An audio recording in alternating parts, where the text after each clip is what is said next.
Welcome back to another Wednesday with Carnage Unleashed, where we bring you the hottest topics in combat sports. As always, Zach, Kev, Connor.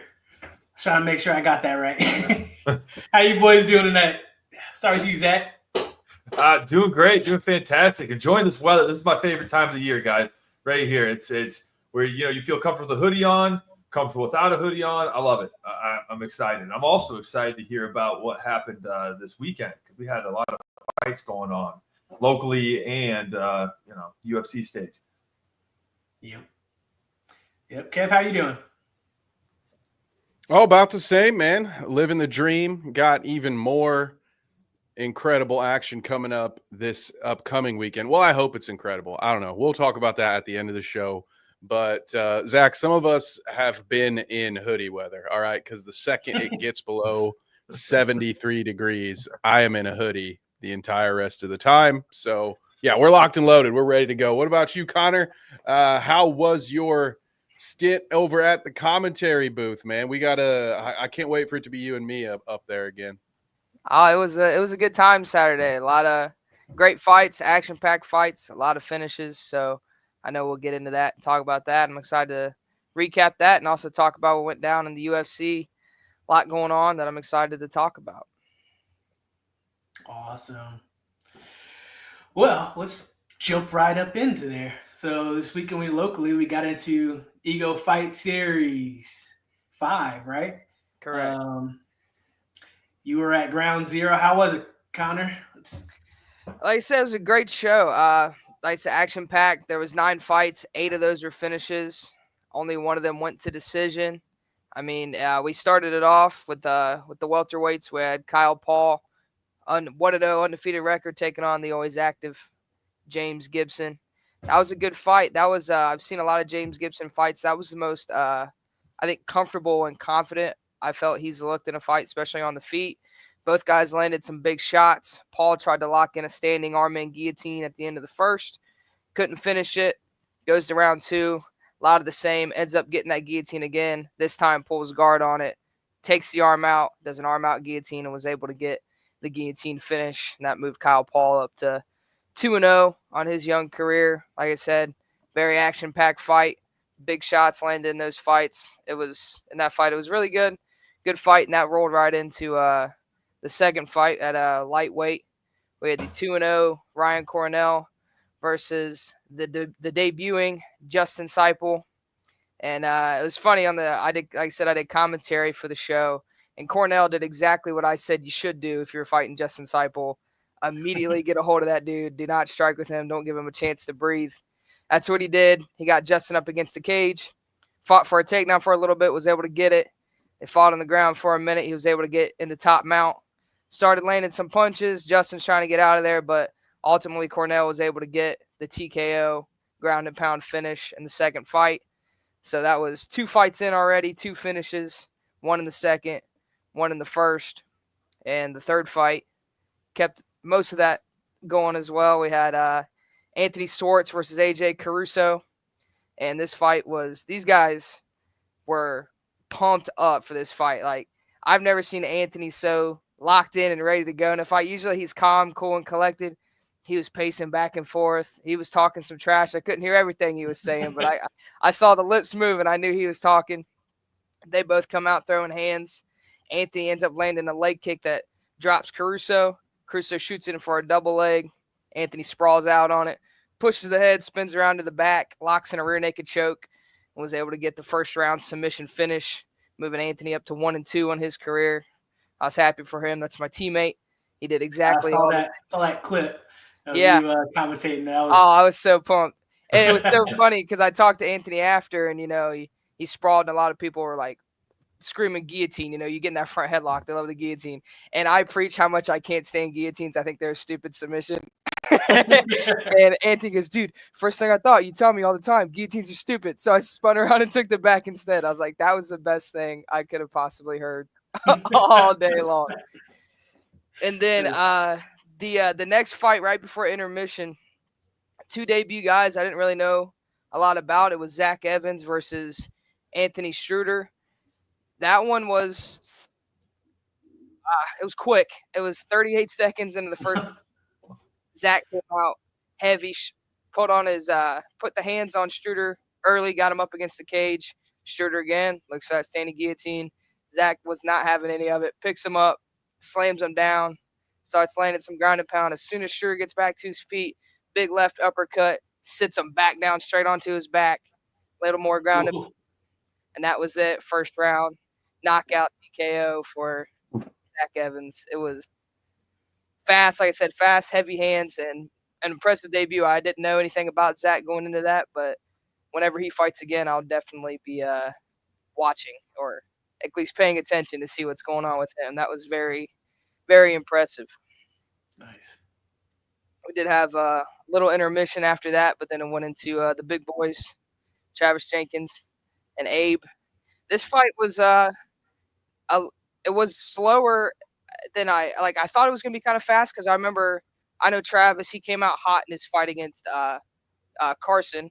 I was expecting more leg kicks, but he was trying to throw some hands with Abe, but Abe was able to put his wrestling on display and get Travis down a lot and was able to stay on top, land some ground and pound. They go into the second round. Travis is breathing a lot heavier than Abe. He's in good shape. He's off the stool early, ready to go. Ends up getting him down again and ends up getting him in like a neck crank position and is able to get the submission. And Abe was able to bring his record back up. I believe he's 2-3 now. Yep, off of that win, got him 2-3. So that was very impressive from Abe. I've seen Abe have he fights whoever. He took this fight, I believe this was a short notice fight, and he went out there. He had a game plan. He stuck to it. He got it done and got himself a dominant victory. After that, Jake Lee, Austin Roberts. This fight was crazy. Jake was putting some hands on Austin Roberts early in the fight, but we know watching Austin Roberts multiple times, that dude does not care how many times you punch him in the face. He took, like I said, he ate every shot Jake threw at him. He tried to clinch, Jake would break away. Another 5-piece combo, bang, bang, bang, back and forth. And he had, I believe it was Austin's left eye was busted up bad. He was cut all the way on the bottom. Yeah. He was bruised all the way over the top. It was bad. I thought there was a chance that the doctor would stop it. I was like, that looks pretty bad. But they go into the second round. They come out both a little slower. And then Austin started working his stuff, learning some leg kicks to the lead leg of Jake because it was southpaw and orthodox. He started landing some body kicks, slowly started breaking Jake down. They clinch up again. Jake ultimately tried to jump guard on a guillotine, didn't finish it. Austin was able to get out of it, start landing some ground and pound, and Jake just couldn't get up, and Austin was able to get the TKO finish. A big come from behind victory for Austin. It was looking rough in the first. Like I said, that eye was looking pretty bad, but he bit down, showed the heart that we all knew he had anyway, and was able to get himself another TKO victory. So that was very impressive for Austin Roberts. And then we got to the big three fights, the two title fights in the main event. We started with Gamblin and Freeman, which is actually for the lightweight title. Both guys moved up, fought at lightweight. And this was the only fight to go 3 rounds. They went to a decision. It was very interesting. Freeman was doing really good at using his range and staying long. But Gamblin's way of getting inside was very interesting. It was he would do some leaping uppercuts or some Superman punches, a lot of unorthodox stuff to get inside. But it was working. They were landing. He was able to tie him up a couple of times, get some quick takedowns. But when he would get the takedowns, Freeman would get right back to his feet. They both looked very good, very evenly matched. But ultimately, Gamblin was able to come away with unanimous decision and became the new Ego Fight Series lightweight champion, which then went to the co-main event for the vacant Ego Fight Series featherweight title. Going to crown the first ever champ. We had Chip Parker versus Will Chow. We had brought the guys on the show. They both said they kind of do whatever they needed to do to get the win. Well, Chip had a game plan, and that was to wrestle. He was immediately putting pressure on Will, taking him down, kind of dominated the first round. Will was able to get on top for a little bit in the first, but he got put up in a triangle at the end of the first round, but was able to survive. They go into round 2, bit of the same thing. Parker getting the takedown off the cage, gets him down. Ultimately, is able to get to the back of Will, lock in the rear naked choke, and get the tap, and was able to become the new featherweight champion of Ego Fight Series in a very impressive performance over a very game opponent. So congratulations to Chip. And then We went to the pro main event. We had Juan Silva versus Charlie Cleveland. Both big boys looking to throw hands. Charlie threw up some head kicks, and I've seen him win them 2 pro wins or first round head kick knockouts. Yeah. I didn't realize how fast his head kick was until I watched it in person. That thing was quick, and it snapped. And Juan ate one, walked right forward. I was crazy. Juan is tough. Yeah, Juan is a tough dude.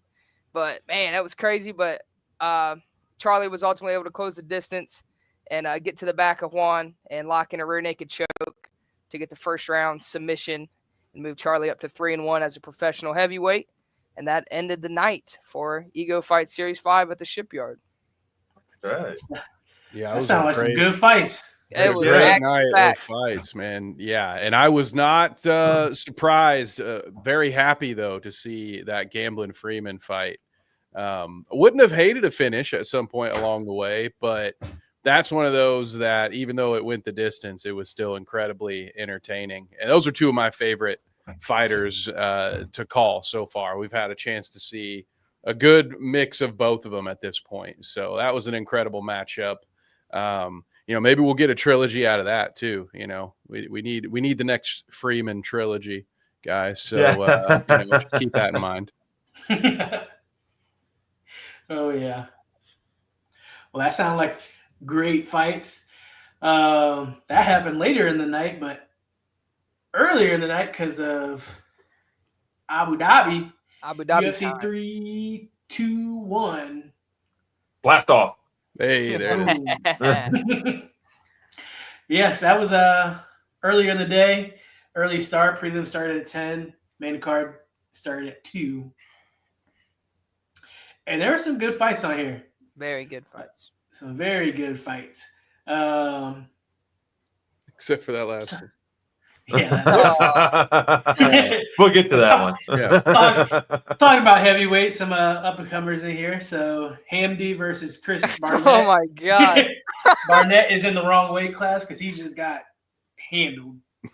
That was the funniest fight I think I've seen in a long time. He did. He got handled. Hamdi, he looks good. Looks promising to be up there to get some fresh blood in the heavyweight. Barnett's butt cheeks kept falling out the entire fight, and I could not stop laughing at that the entire time.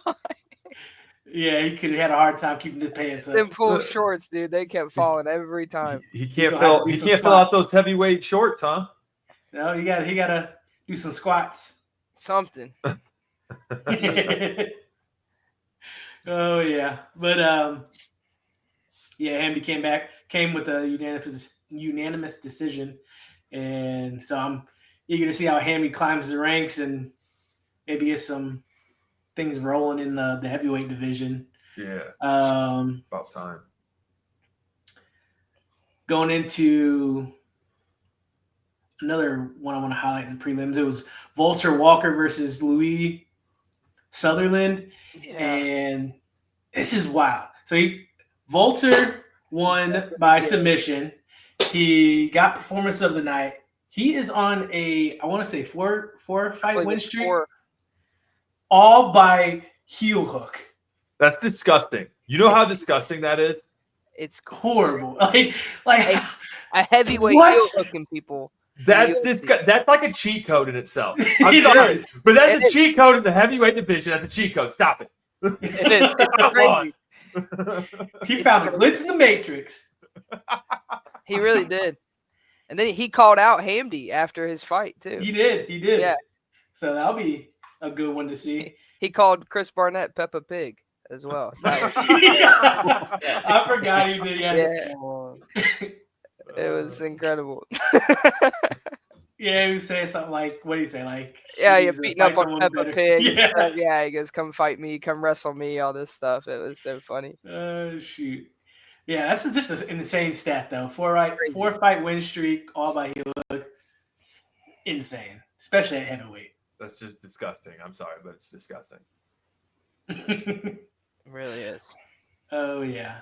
Another one, the feature prelim fight, which was a nasty KO. Oh, my God. Nazarat versus Khalid. I can't say his name. Quinlan. I don't blame you. Yeah, he nasty high kick to the head and just shut his lights out. Out, completely shut down. Yeah. It was wild. And that was on short notice, I believe, too. Yeah, it was a short Quinlan. notice for Quinlan, and came Still, with that high kick, shut him out, and that was a way to end the prelims right there. That's absolutely a good way to do it. That's a good way to sell a few more pay-per-views, right? Yeah. Oh, for Oh sure. yeah. I honestly thought this card was straight fire all the way up to this last one. Yeah, so. yeah. I thought it was a pretty good showing. And then it opened up with Alexander versus Azmat. Azmat is undefeated going into this light heavyweight bout. So some big boys slinging leather, and Azmat hit him with a nice short right, drops Alexander, and then just finishes up with the ground and pound for that KO to keep his 0. So I think he's going to jump into the rankings now. He should be if he's not. I think he was. I think he's just barely in.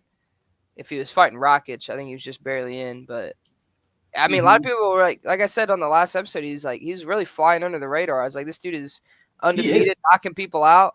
Like finally, he's on the main card, knocks out Rakic, a big name. I mean, finally he's gonna get 6 fights. He's got 6 fights win streak in the UFC, right? I'm sorry, 7. Well, no, I was right. He has 6, and 1, 2, 3, 4, 5 of those come from knockout. Yeah, that's what I'm saying, man. He is flying under the radar.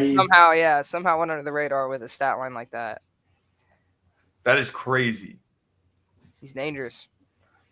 Dangerous guys, got some heavy hands. So excited to see light heavyweight get shaken up a little bit. But going back to some heavyweights, it was a split decision, but I honestly thought Volkov won that outright. Almeida, he was just playing jiu-jitsu. Yeah, the whole time. Like that made me so happy to watch him lose that fight. That is so boring. I hate when people do that. If you're gonna take people down, be active with it, do damage. He did 0 damage. Did not want to do anything on the feet. Just trying to wrestle him. He deserved to lose. Yeah.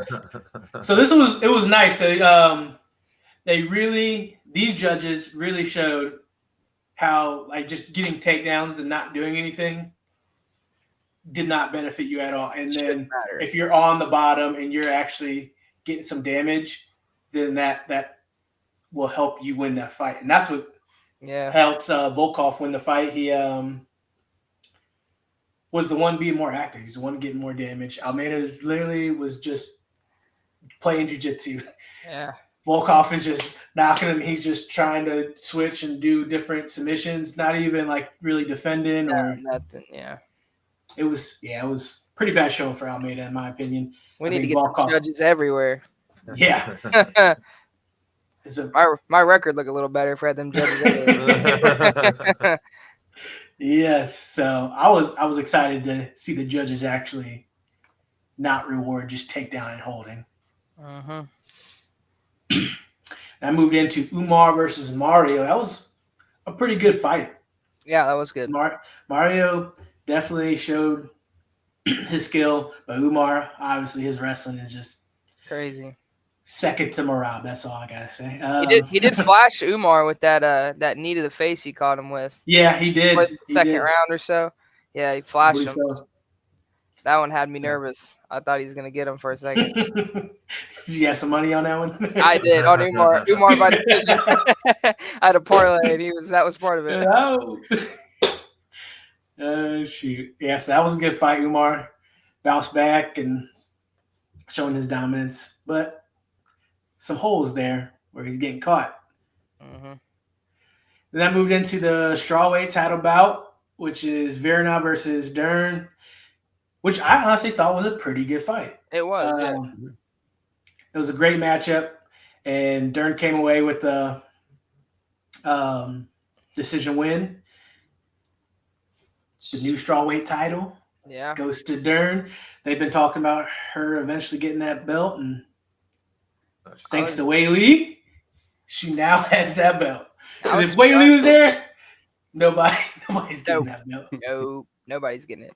I was surprised she won. I thought she was going to lose that fight. I was actually very impressed with her performance. Like, I agreed with what Clayton said, that she's been very inconsistent. Like, sometimes Yeah, she'll look good and then she'll flop. So I was like, I don't know if she could do it, but she did it. She looked good too. So it was a great fight. Yeah, she's been very inconsistent. It was all, for me, it was all because of her stand-up game. Like, it just was non-existent. So, like, when it depended on her stand-up game, you just saw she just didn't have it. But she put it all together that night and got that belt. Then the fight everybody was waiting for. Tom Aspinall versus Cyril Gane. Started off pretty good. Yeah. Gane was freaking. He looked good. He looked real good. He was winning that first round and pretty handsomely. Bloodied up Aspinall's nose. Bloody up Aspinall's nose with a jab. Bloody some other stuff up too. Well, it's funny because he came in. That should be good. Fingers out, knuckle deep in both eyes. Yeah, it was bad. It was bad. It was bad. Half his finger was gone in the picture. I would say it was bad. It was. John Jones Jr. I will say, if he can't handle Gane's eye pokes, then we should just stop having the conversation about Jones versus Aspinall. Because if he can't handle an eye poke from Cyril, why would he even step in the octagon with John? The eye poke king, John. Yeah, exactly. The Lord of the eye poke. Yeah. Yeah, well, John's good enough not to finish the fight off with it, though. You know what I mean? He just damages him enough where it impacts the fight, but not to stop the fight. He's got that. That's where his real talent is. Yeah. Speaking of John Jones, before we go back to talking about this, you want to tell him how he's trolling? The eye patch. Oh my He god. would, dude. Oh my John god. Jones stuff. Oh man, John Jones is such a troll. What's your thoughts on this troll piece right here? I mean, this is the kind of stuff that is why I despise this man as an individual, because like it's so hypocritical, man. Like he's the one who's all of a sudden, right now there's a White House fight. I'll get back in. Like, where have you been for the last 2 years? You want to call Tom the Duck because he couldn't see? That's crazy to me. But at the same time, it's the only move you could make. You know what I mean? Like, that's what it's perfect heel work. Like that's why it is. I'm telling you, like this dude could probably make a lot of money in the WWE when he does officially hang it up. Like stuff like this will continue to sell tickets. It's good. It's good. Like it's good. I still hate it. I don't know if you can handle that, Kev. I don't know if you can handle that much John Jones. You would hate it. Dude, they put John Jones and Logan Paul on the same Monday Night Raw. I will never pay for Netflix ever again.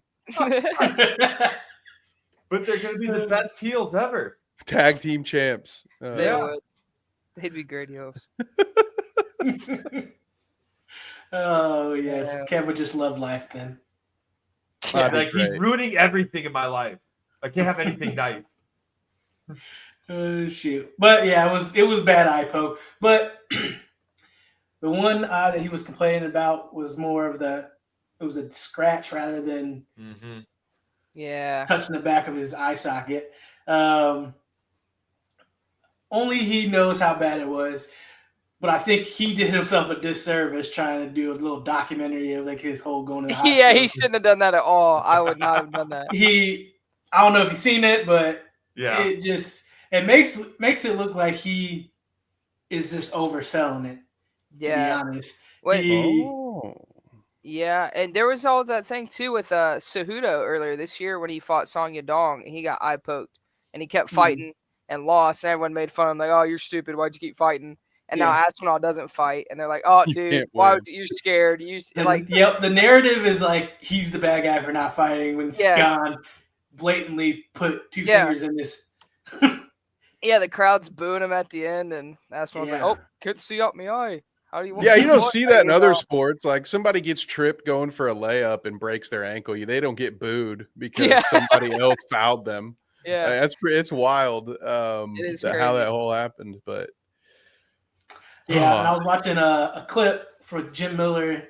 He's like, I've fought for 20 yes, plus years, I and saw that. Yeah. he like was showing. He's like, you can move your hand, you can do this. Yeah. He's like, the only reason why people are poking people in the eye is because they're being little bitches and they're scared to fight, and they're Yeah. opening their hands and coming in like this.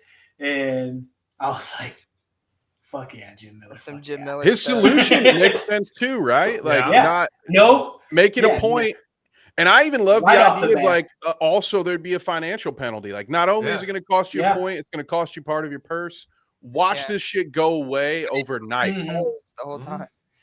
Yep, for sure. It's a bold concept, guys. It's brand new. It's cutting edge. The idea that your actions might have consequences and how those might impact your decision making. This is some mind blowing stuff, guys. We're on the verge of something great if they're able to pull this off. But yeah, I think it's the simplest solution to go ahead and just make it a point. No more warning. No more incidental. Most fouls are incidental. That's why, again, sorry to pull so many basketball references today, but that's why they have a specific penalty called an intentional foul, because most of the time these fouls are unintentional. But that doesn't mean there's a reason you're not allowed to do it, because it doesn't matter if you accidentally rip someone's eye out. That's still a really bad thing to do. So it should be penalized. It's crazy that it is such a recurring issue, to be honest. So the fact that people are talking about, oh, well, Japan has these different gloves. Maybe the gloves would help. I doubt that that's ever going to be the route that they go, but it's just sort of, I don't know, man. It's a tough one because it doesn't happen enough to where you think there's really a systematic issue, but it happens enough to be like, well, seems like people are maybe taking advantage of the fact that there's no real repercussions for doing this. Yeah. Mm-hmm. Yep. I mean, if they know they're going to get away with at least one eye poke, they can make it look like an accident, gain a little bit of an advantage. Yeah, but then everybody's gonna be blind. An eye for an eye makes the whole world blind. Exactly. Oh yeah, but yeah, they gotta just be stricter. Like at least start with there's no warning, just point right off the bat and see how that goes. That was part But of I really love, too. I really love the idea of making a financial penalty there too, because you can make a great card just sour like this one with that. Oh yeah, ruin the whole vibe.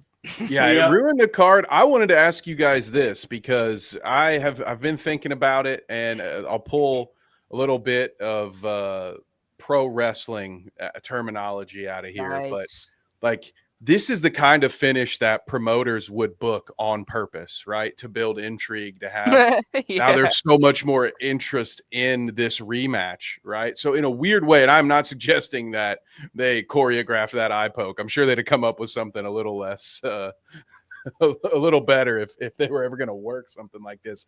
But the point stands that this might be the most anticipated heavyweight title match we've had recently, at the very least. So in a weird way, especially with Almeida losing and in the way that he lost, it's sort of like, well, we wanted more intrigue in the heavyweight division. We wanted some more interesting matchups. We're getting at least one now because of this whole situation. I assume that's going to be rematched and that will be something that people will be really excited about. So in a way, we're getting a little bit more sauce on this. Do you guys think this could eventually be a net positive for the division, or is the fact that what just happened last weekend, like you said, killed the vibe? Like, will the pros potentially outweigh the cons, or am I out on a limb here? I don't think so. I think honestly, it will set up for a great card to kick off the new, what is it, Peacock, or I forgot what it was. Paramount. There you go. I always get Great job, Paramount. Money well spent. That it will set up for a great card for Paramount, get great numbers because everybody's going to want to see this, and everybody's rooting for Gon, and Tom's the bad guy now, which is wild to me. Yeah, so there's going to be a storyline there, and I think they'll hold off until Paramount to throw that card. Yeah, I think it helps it gives more time for the heavyweight division to kind of shape itself too. Like I said, we got a lot of these unknowns at heavyweight, so it kind of lets some more heavyweight fights happen to build some more contenders. The only person I think that really gets screwed over here is Alexander Volkov, because you would kind of assume that he would have been next in line and to fight the winner of that fight because he just beat Jailton Almeida, but now he's gonna have to wait even longer because they got to do this rematch first. So they might like have him like rematch Curtis Blades or something first, or like who knows what they'll do. But if I was him, I would just wait it out until you get your title shot. Because I mean, I don't think you could really argue anyone else to be next in line after the Gane and Aspinall fight. It'd have to be Volkov. So I think he's the only one that really gets screwed over here. But I think it'll, like you said, it builds more hype for the rematch. I mean, Gane can claim that Aspinall was looking for a way out. Aspinall can claim that he really couldn't see. I mean, it really builds itself there. And then you got John Jones tweeting in the background. Like, there's a lot going on. It builds itself. Like I said, it's a very, like Kev said, very pro wrestling-esque. A lot of storyline getting built there. So building to a bigger event, it seems like almost. Yeah. So I think to answer your question, yes, I think the pros outweigh the cons here, and it's just building a lot of talk around the heavyweight division. They went old school, man. This is a dusty finish, like when the Road Boys spiked him in the eye. So, Kev, are you telling me you got your tin hat on for this one? That you think that they might have done this for the Paramount thing? Theory. I mean, just think about it. I mean, let's push this back a little bit. Let's bring some hype into the heavyweight for our Paramount contract that we got paid $7.7 billion for. Hey, I'm just saying that multiple million-dollar companies pay multiple people to come up with storylines just like the one the UFC kind of tripped into. Now, I'm not saying it was done intentionally. I'm just saying never waste a good opportunity.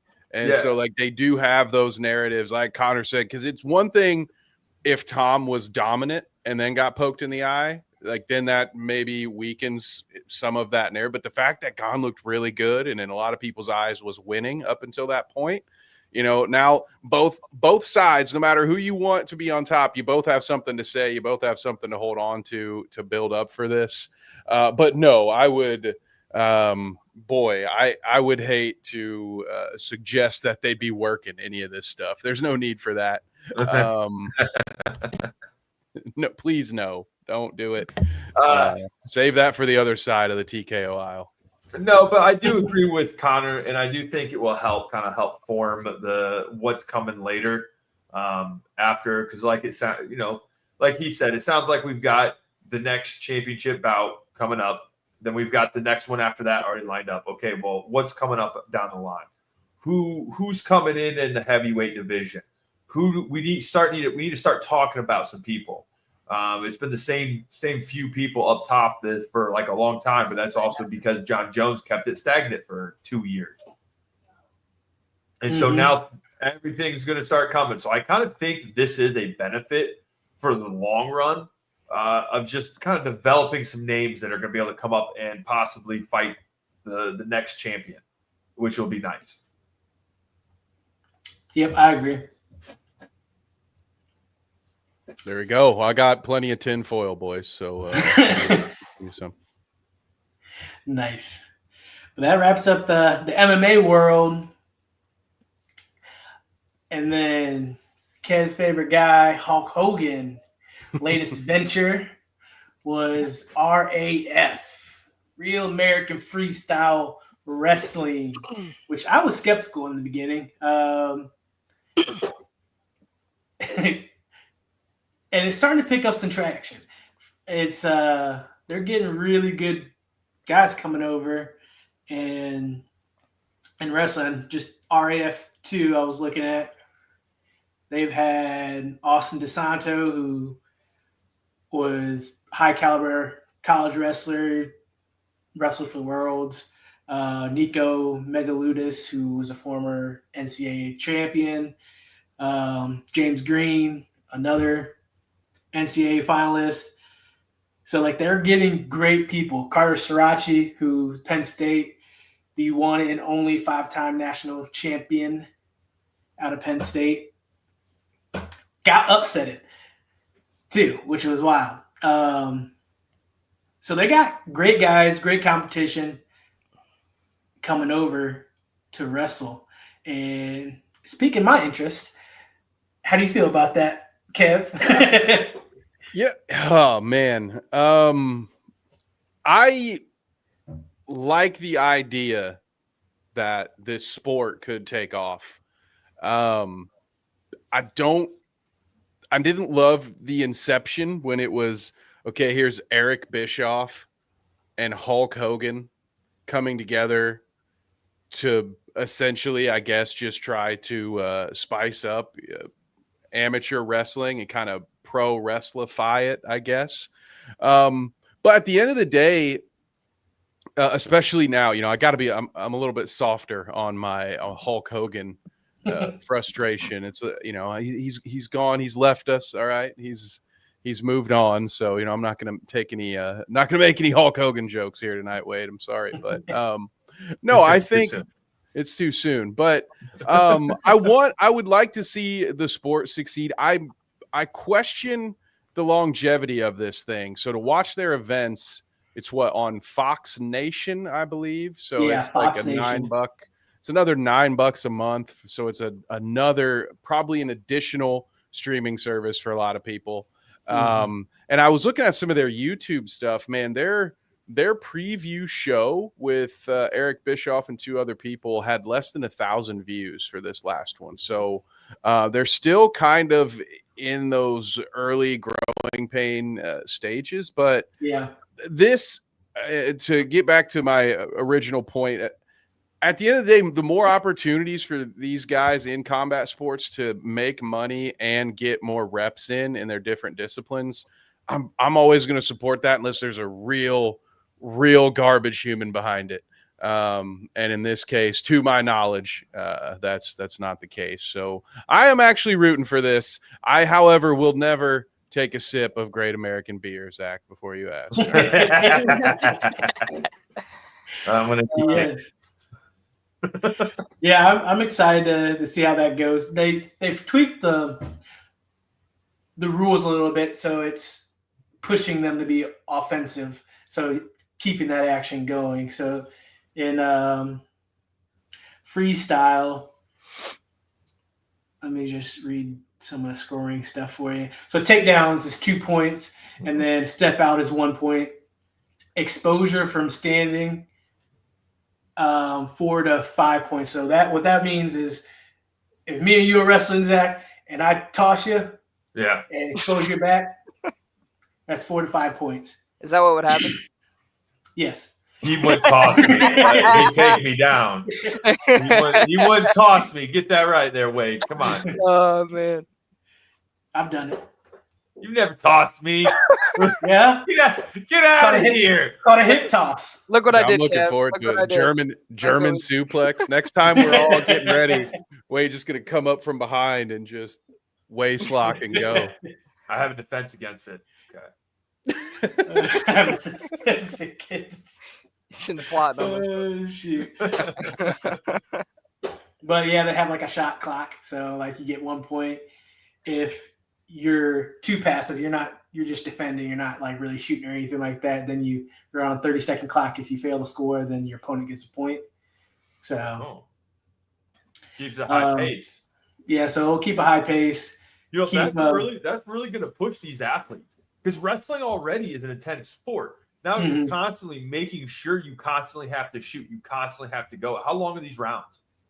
It's 3 2-minute rounds. So kind of just like folk style rounds. You get 30-second break. You get a 30-second break between each round. An original freestyle, I believe it's 7-minute rounds. So you do 2 7-minute rounds, I believe. Can't remember.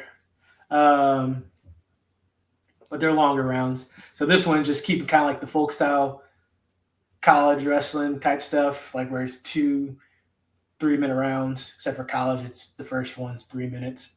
So it keeps it relatively short. So this high action, you have that energy to keep doing that. Now, are they going to have more rounds for champions?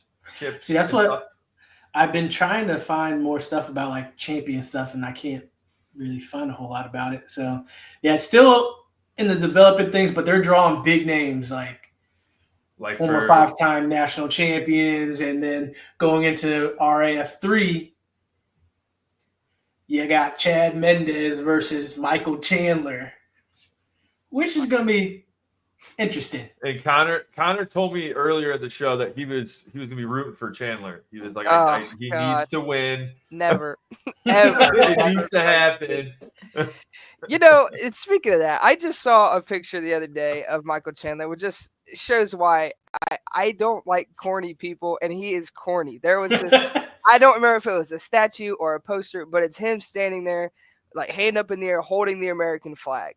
And then it's a picture of him standing in front of this poster or statue of him doing the same pose. Oh my gosh. Looking at himself. I'm like, what? Oh, I can't do it. Something about him just, God, he gets me. I don't know, man.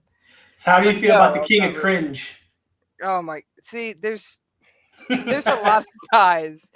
Like I said, we talked about some of the guys that I can't say in the UFC, and a lot of them are cringy guys, that being Michael Chandler, Israel Adesanya, guys that I find. Henry Cejudo. I see Cejudo, yeah. I try to like him, but I just can't. And then he talks. I'm like, never mind. I can't. I can't do Cejudo. I try. Yeah, so this is going to be interesting. I mean, obviously both fall at the highest level. Chad he wrestled Division 1 at Cal Poly. He was NCAA runner-up. Chad Mendes has been like always a top guy. Like he's been right there, just never could capitalize on a championship in the UFC and in college. Then Michael Chandler obviously was a Bellator champion. Didn't translate over to the UFC. Yeah, so let's talk about his UFC run. He was a college wrestler as well. I'm not sure where he went though. But some more people on this card that I've just seen is Bo Bassett. He's a high school phenom. If you don't know who he is, yeah, he's out of Pennsylvania. He committed to Iowa, decommitted. Is now, I believe, just recommitted to Nebraska. So he's the only 4-time Super 32 champ, which is like one of the highest like national level wrestling tournaments in the nation. He's a crazy high school phenom, beating college wrestlers and stuff. And he's going up against Darren Caldwell, who former Bellator champion. He was an NCAA champion out of North Carolina, the Wolfpack, North Carolina State. Yeah, NC State. Yeah, NC State. There you go. I couldn't think of the name. He's 37, so you got this 19-year-old going against 37. That's wild. That is very wild. So I want to see how that plays out, how he can go up against some grown man strength like that. Do they got the weights for these matchups on there, like what they're wrestling at? Yeah, so what is Michael Chandler wrestling at? They are wrestling at middleweight, which is 175 for them. I figured. And then Bo Bassett and them are going to be wrestling at 145. Yeah, and then there's two other ones that were announced too, which is Austin Connor, is a 2-time NCAA champion out of North Carolina, versus Austin Gomez, who I believe he's wrestled a finalist, and he wrestled at, I know his last one was Wisconsin. So they're great high-level wrestlers. And then you got a women matchup, which is Kennedy Blades, who was a former silver medalist at the Olympics, going up against Mexico's top up-and-coming wrestlers too. So they're pulling some big names. So, well, yeah. Think about it though. Like, where else are people going to wrestle and get paid to do it? That's true. Nowhere. nowhere. So what I feel like you're gonna start seeing is, especially after the Olympics, maybe even before the Olympics, you're gonna start seeing a lot of these people coming over here and getting money, getting experience. I mean, think about it. That's a great training camp just to come over here and compete against some of these people over here in the States. Yeah, but I think we really, instead of before, if they're going to be doing the world trials, and if you fall, you don't make the team, then those people that don't make the team are going over here. Yes. And then as soon as the trials or after the Olympics are over, you'll probably see some of them maybe jump over, grab a couple of bucks, go back to the Olympics. Yeah. So I'm like, I didn't know how I felt about the concept and everything and how it would work out, but it's starting to grow on me. I don't like that. I was trying to find like how I can stream it, and I realized it was on Fox Nation. I'm like, it's only $9, but it's too rich for my blood. Just got to wait for that one stacked card and use up your free trial. Yeah, there you go. Everybody gets one. Yeah, it's, my initial disappointment, Wade, was really based out of seeing Eric Bischoff and Hulk Hogan talk about how they're going to do something revolutionary. And then it's not, TNA 2.0. It had nothing to do with pro wrestling. And I was like, what? Like, yeah, guys, we've been doing this one business for 40 years. Our next big venture is going to be something we don't know shit about. So we're going to go ahead and do this. But it seems like that's probably where Izzy came in, right? And it seems like they've got a lot of good stuff figured out. So I do love this. This gives everybody more opportunities to get paid, which could also translate, rising tide lifts all boats situation. So if there are more opportunities for people to fight and get paid to do it, then that probably is good for everybody. And also, some of these guys who are really talented, maybe, I don't know if a professional league is always the greatest place to go and like work on your stuff, but on the regional level, we see that stuff all the time, right? Like you see somebody who's up and coming in MMA, maybe they're a really strong grappler. The next thing you know, we start to see them on the amateur boxing circuit because they're able to work on that part of the game. So maybe if this is popular and there becomes some sort of minor league affiliate, to put it in baseball terms, like this could create opportunities all around. So I'm here for it for those reasons. Mm-hmm. Yeah, absolutely. Yeah, I'm excited to see how it gets. I think my last thing is like, I know they're trying to expand and get people that don't normally watch it to watch it. I think it would be better if they did a deal with Flow Wrestling where it streams on Flow Wrestling. Instead of that's where all your fans are. Yeah. So that you can market to pull in to get to that Flow Wrestling, and then it's gonna trickle effect. They're gonna see more other wrestling content. That's just my opinion. Yeah, I think that's probably a good idea. I do think that'll be an early challenge for them. I don't know how long Fox Nation has been in the streaming game, but we're kind of in a situation where like there's just too many of them out there and they're not all going to be able to survive. And when you're spread thin, I mean, look at, ESPN hasn't seen great results from all the money they invested into the WWE of all things. So you know what I'm saying? Like it's going to be a challenge. I think their best option is to cross platform some of this stuff, make it available to other people, put one of these things out for free on YouTube and draw in some fans one way or the other. Yep. I agree. That concludes my analysis. Well, then that brings us to everyone's favorite time, the Wrestling Minute. The Wrestling Minute. Woo! From amateurs to the pros. Sorry, Wade. Now the adult wrestlers are talking. Right? Yeah, the real stuff's going down. Well, Connor, where do we want to start? Do you want to start Saturday night's main event? You got any thoughts on the title match? How you feeling about Punk Jey Uso? Is there anything else on that card that you'd rather talk about first?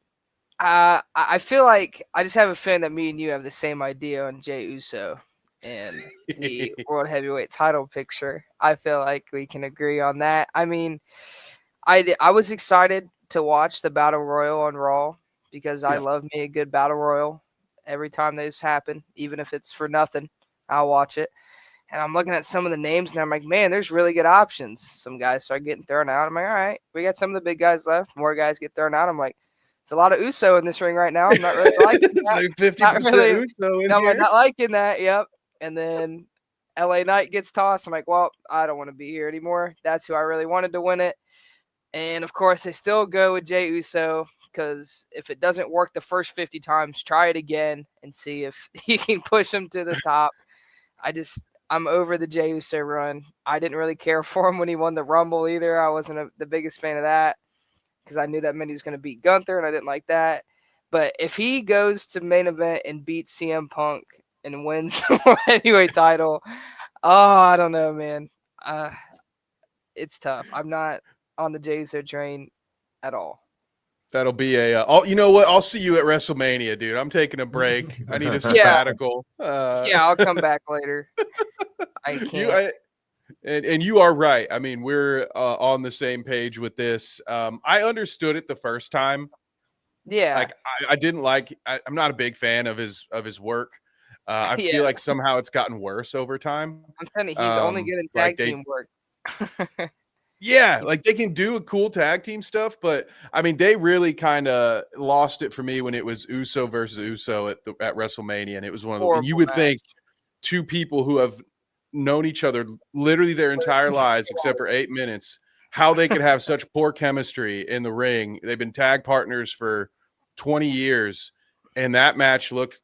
I mean, it looked like me and Zach went out there and just spammed the super kick button. It was on 2K25, dude. It was not good.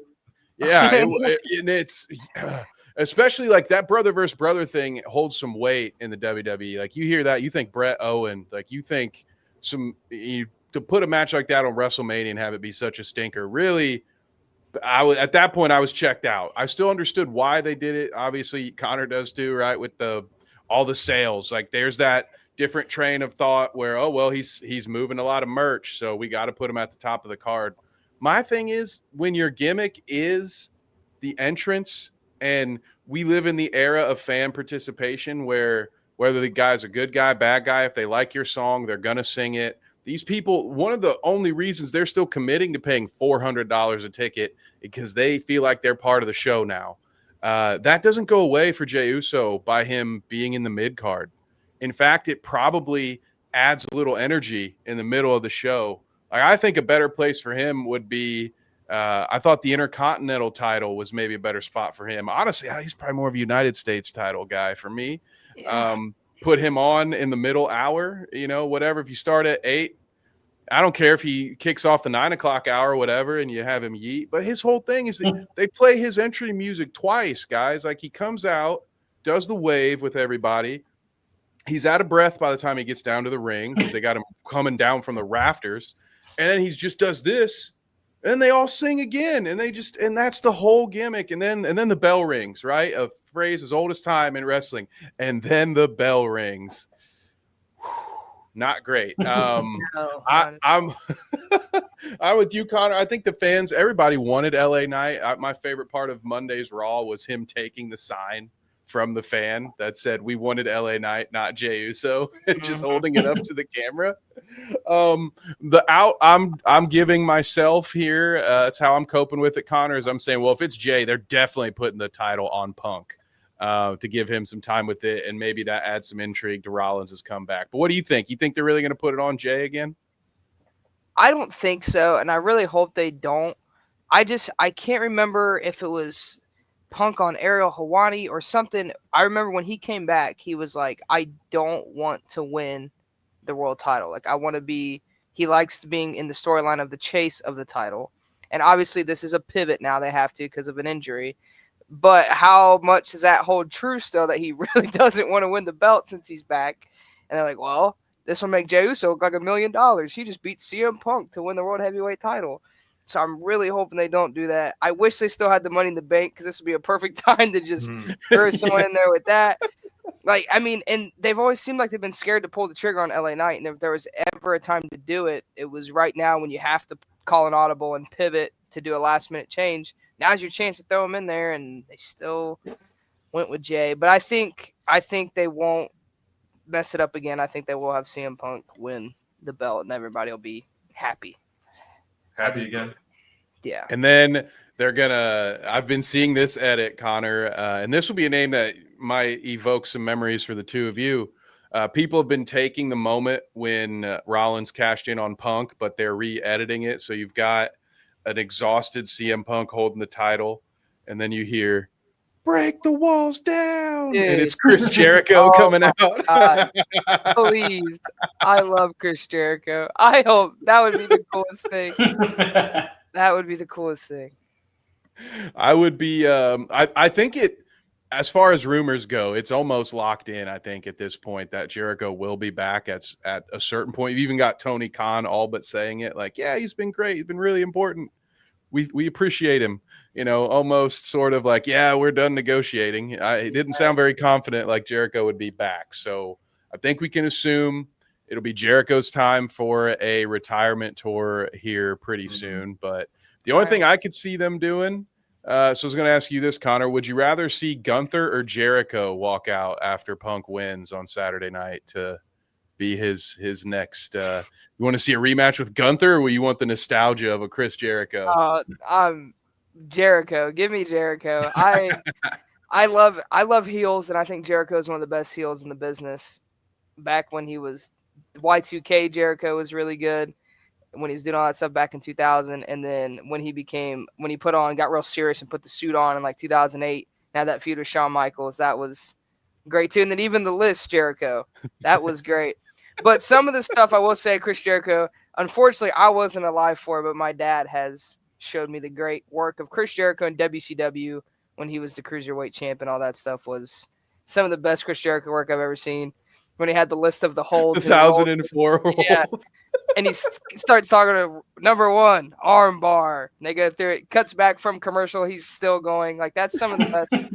So I would say I would rather Chris Jericho. Just, it's something fresh. I mean, we kind of had the Punk and Gunther stuff. It seems like they're just kind of recycling the same 4 or 5 guys in this picture.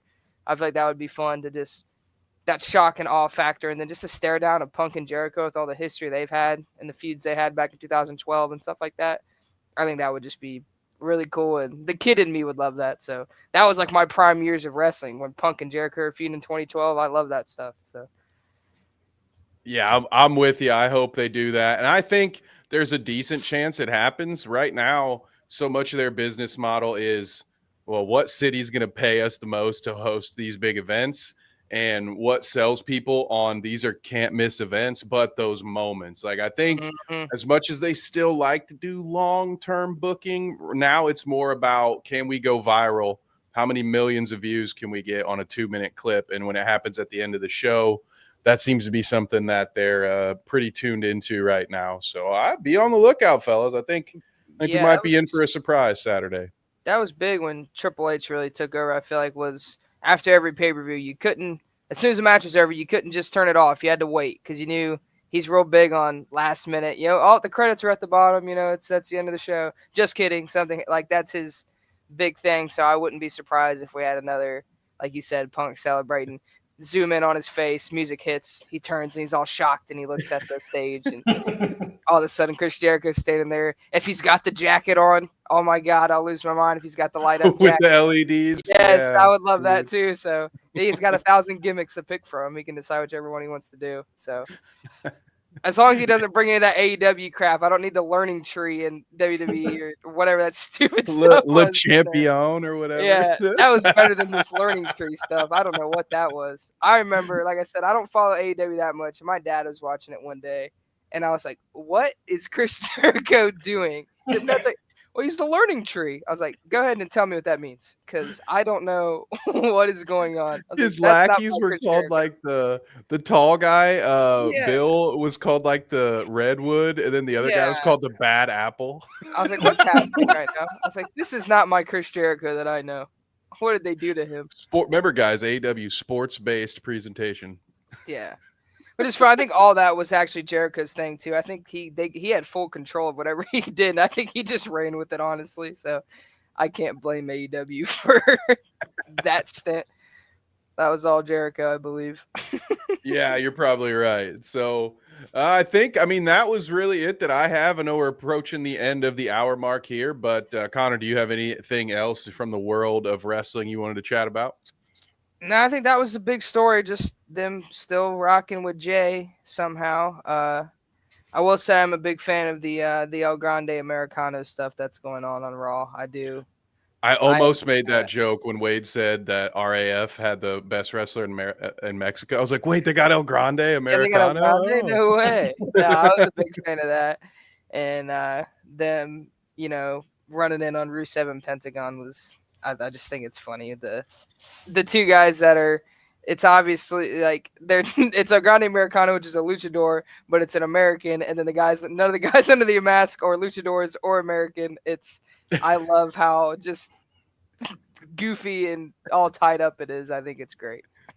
It's incredible. And to speak of their bonus stablemate right now, Zach, Wade, any of you guys listening that miss some of the old stuff, if you want to get a little bit of Eddie Guerrero nostalgia, if you're stumble across a Dom Mysterio match, watch it, because he is on a tear right now, and it is some of the best like chicken shit heel high cheat steel work that I've seen in a long time. Like that chair spot, the fake chair hit, that belongs to him now. Like a lot of people do the Three Amigos, but everything else, like it's untouchable now. Dom is Eddie, and it's a lot of fun to watch.